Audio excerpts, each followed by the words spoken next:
ഇന്നത്തെ ക്ലാസ്സിൽ zardozi wheel rose ആണ് പഠിക്കുന്നത്. ഫ്ലവർ ചെയ്യാൻ ഫസ്റ്റ് ഒരു സർക്കിൾ വരച്ചു കൊടുക്കാം.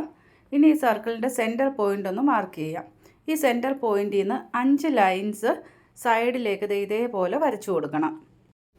ഈ ഒരു ഫ്ലവർ ചെയ്യാൻ സാദി ജർദോസിയാണ് കേട്ടോ യൂസ് ചെയ്യുന്നത്. കോറയിലോ നക്ഷയിലോ നമുക്ക് ഈ ഒരു ഫ്ലവർ ചെയ്യാൻ പറ്റില്ല. അപ്പോൾ അതുകൊണ്ട് സാദി ജർദോസിയാണ് യൂസ് ചെയ്യുന്നത്. അതല്ലെങ്കിൽ സെൻറ്റർ പാർട്ട് സാദി യൂസ് ചെയ്തിട്ട് ഔട്ട് സൈഡിൽ വേണമെങ്കിൽ കോറയോ നക്ഷയോ യൂസ് ചെയ്യാം. അതുപോലെ നോർമൽ മെഷീൻ ത്രെഡാണ് യൂസ് ചെയ്യുന്നത്. ഇവിടെ ശ്രദ്ധിക്കേണ്ട ഒരു കാര്യം, ജർദോസി ഏത് കളറാണോ യൂസ് ചെയ്യുന്നത് അതേ കളർ തന്നെ മെഷീൻ ത്രെഡും യൂസ് ചെയ്യണം കേട്ടോ. ഇവിടെ ആ ഫ്ലവറിൻ്റെ സെൻറ്ററിൽ നിന്ന് 5 ലൈൻസ് വരച്ചില്ലേ, ആ 5 ലൈൻസ് സ്റ്റിച്ച് ചെയ്യാനും ഈ നോർമൽ മെഷീൻ ത്രെഡ് തന്നെയാണ് കേട്ടോ ഞാനിവിടെ യൂസ് ചെയ്യുന്നത്. ഈ മെഷീൻ ത്രെഡിന് പകരം ലൈൻസ് സ്റ്റിച്ച് ചെയ്യാൻ കോട്ടൺ ത്രെഡോ, അതായത് എംബ്രോയ്ഡറി ത്രെഡില്ലേ, എംബ്രോയ്ഡറി ത്രെഡോ അതല്ലെങ്കിൽ സിൽക്ക് ത്രെഡ് വേണേലും യൂസ് ചെയ്യാം. നോർമൽ നീഡിൽ യൂസ് ചെയ്തിട്ടാണ് കേട്ടോ ഈ ഒരു ഫ്ലവർ ചെയ്യുന്നത്. ഞാൻ നീഡിലിൽ ത്രെഡ് ഇതുപോലെ കോർത്തെടുത്തിട്ടുണ്ട്. ഡബിൾ ലെയറായിട്ടാണ് കോർത്തെടുത്തേക്കുന്നത്. പിന്നെ നീഡിൽ ഏത് യൂസ് ചെയ്യണം എന്നുള്ളത് നേരത്തെ നമ്മൾ പറഞ്ഞിട്ടുണ്ട്. സാദി ജർദോസി സ്റ്റിച്ച് ചെയ്യാൻ പറ്റുന്ന രീതിയിലുള്ള ആ ഒരു ഐസ് ചെറുതായിട്ടുള്ള നീഡിൽ യൂസ് ചെയ്യണം. ഫസ്റ്റ് ഈ ലൈൻസ് സ്റ്റിച്ച് ചെയ്ത് കൊടുക്കാം. സെൻറ്ററിൽ നിന്ന് നീഡിൽ മുകളിലേക്ക് എടുത്തു. ഇനി ആ ഒരു ലൈനിൻ്റെ അറ്റത്തേക്ക്, ആ സർക്കിളിലേക്ക്, ഔട്ട് സൈഡിലേക്ക് നീഡിൽ താഴേക്ക് ഇറക്കാം. താഴേക്ക് ഇറക്കുമ്പോൾ ആ ലൈൻ ഫില്ല് ചെയ്ത് നമുക്ക് ലൈൻ പോലെ തന്നെ ആ ഒരു സ്റ്റിച്ച് വരും. ഇനി സർക്കിളിൻ്റെ തന്നെ ഔട്ട് സൈഡിൽ അടുത്ത ലൈനിൻ്റെ അറ്റത്ത് നീഡിൽ മുകളിലേക്ക് എടുക്കുക. മുകളിലേക്ക് എടുത്ത് സെൻറ്ററിലേക്ക് നീഡിൽ താഴേക്ക് ഇറക്കാം. അപ്പോൾ അടുത്ത ലൈനും ഫില്ലാവും. ഇതേപോലെ ഈ 5 ലൈൻസും ഫില്ല് ചെയ്തെടുക്കണം. ലൈനിൻ്റെ ഒരു സൈഡിൽ നിന്ന് നീഡിൽ മുകളിലേക്ക് എടുത്ത് അടുത്ത സെൻറ്റർ പോയിൻറ്റിലേക്ക് താഴേക്ക് എടുത്താൽ മതി. ഈ ഒരു ലൈൻ സ്റ്റിച്ച് ചെയ്ത് കഴിഞ്ഞപ്പോൾ ഈ ഒരു സർക്കിളിനെ 5 പാർട്ടുകളായിട്ട് ഡിവൈഡ് ചെയ്തിട്ടില്ലേ, ഇതിൽ ഏതെങ്കിലും ഒരു സ്ഥലത്ത് നീഡിൽ മുകളിലേക്ക് എടുക്കണം. ഏതെങ്കിലും 2 ലൈനുകളുടെ ഇടയിൽ സെൻറ്ററിൽ വേണം നീഡിൽ മുകളിലേക്ക് എടുക്കാൻ. ഇനിയാണ് ജർദോസി സ്റ്റിച്ച് ചെയ്ത് കൊടുക്കേണ്ടത്. ജർദോസി ചെറിയ പീസസ് ആയിട്ട് കട്ട് ചെയ്തെടുക്കണം. കണ്ടിന്യൂസ് സ്റ്റിച്ച് ചെയ്യാനായിട്ട് നമ്മൾ ജർദോസി കട്ട് ചെയ്തില്ലേ, സെയിം അതേപോലെ ചെറിയ പീസസ് ആയിട്ട് കട്ട് ചെയ്യുക. 1 ഇഞ്ചോ 1.5 ഇഞ്ചോ അല്ലെങ്കിൽ 2 സെൻറ്റിമീറ്റർ വലിപ്പത്തിലോ ഒക്കെ കട്ട് ചെയ്യാം. നമ്മുടെ നീഡിലിൽ കോർക്കാൻ പറ്റുന്ന രീതിയിൽ ലെന്തിൽ കട്ട് ചെയ്യാം. ഈ ഒരു ഫ്ലവർ ചെയ്യാൻ ജർദോസി കട്ട് ചെയ്യുമ്പോൾ മെഷർമെൻ്റ് ഒന്നും നോക്കേണ്ട കാര്യമില്ല കേട്ടോ. കുറച്ച് നീളത്തിലങ്ങ് കട്ട് ചെയ്താൽ മതി. കട്ട് ചെയ്ത ഈ ജർദോസി നീഡിലേക്ക് ഇതേപോലെ കോർത്ത് കൊടുക്കുക. കോർത്ത് കൊടുത്ത ശേഷം പതുക്കെ ആ ത്രെഡിലൂടെ ഫ്ലവറിൻ്റെ സെൻറ്ററിലേക്ക് കൊണ്ടുവരണം. ഫ്രഞ്ച് നോട്ടും ലേസി ഡേസിയൊക്കെ ചെയ്ത സമയത്ത് ജർദോസി എങ്ങനെയാണ് കോർക്കേണ്ടതെന്ന് ഡീറ്റെയിൽഡ് ആയിട്ട് പറഞ്ഞു തന്നിട്ടുണ്ട്. പതുക്കെ ആയിരിക്കണം ത്രെഡിലേക്ക് ജർദോസി ഇതേപോലെ കോർക്കേണ്ടത്. ഇനി ഈ സ്റ്റിച്ച് ചെയ്തിരിക്കുന്ന ലൈനിൻ്റെ ഉള്ളിലൂടെയും പുറത്തൂടെയാണ് സ്റ്റിച്ച് ചെയ്യേണ്ടത്.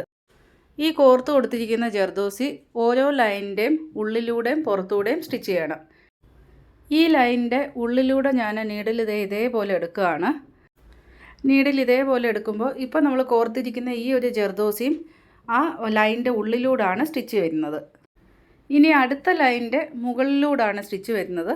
അപ്പോൾ ത്രെഡ് അതിൻ്റെ മുകളിലൂടെ എടുത്ത് 3ാമത്തെ ലൈനിൻ്റെ ഉള്ളിലൂടെ ഫസ്റ്റ് എടുത്ത പോലെ തന്നെ നീഡിൽ ഇതേപോലെ എടുക്കണം.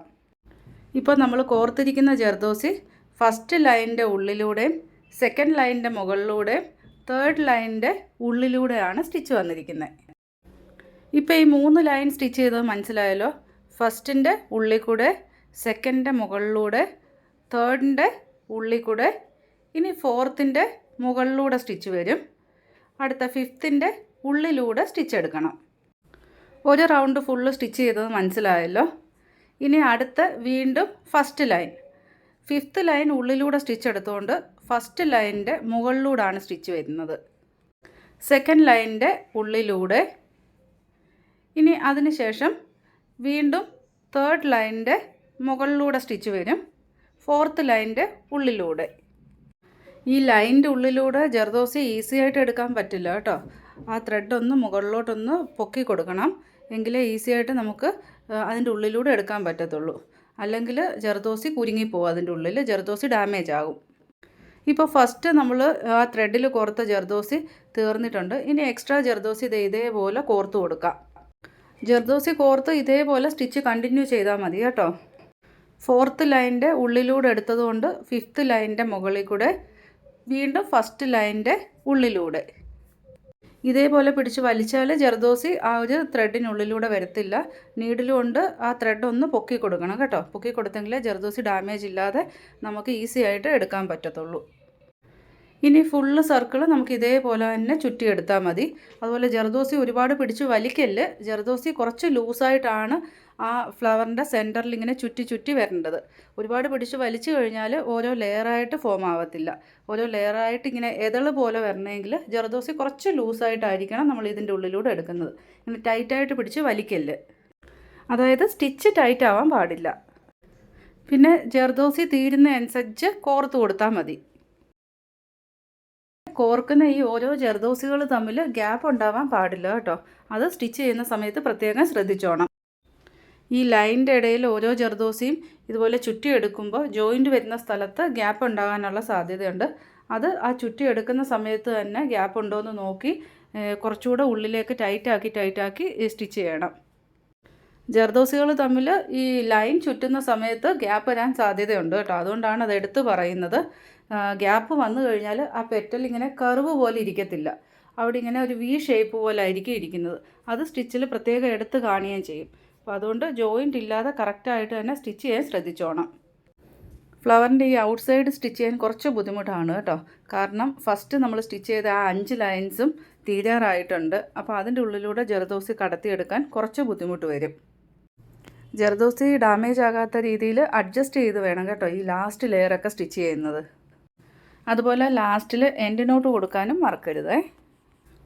ഇപ്പോൾ ഫ്ലവർ ഫുള്ള് സ്റ്റിച്ച് ചെയ്ത് കഴിഞ്ഞു. ഇതേപോലെ ഓരോ പെറ്റൽസായിട്ടായിരിക്കും ഈ ജർദോസി ലെയേഴ്സ് വരുന്നത്. അപ്പോൾ ഈ ഒരു ഫ്ലവർ ചെയ്യുന്നത് എങ്ങനെയാണെന്ന് മനസ്സിലായല്ലോ. അടുത്ത ക്ലാസ്സിൽ കാണാം. താങ്ക്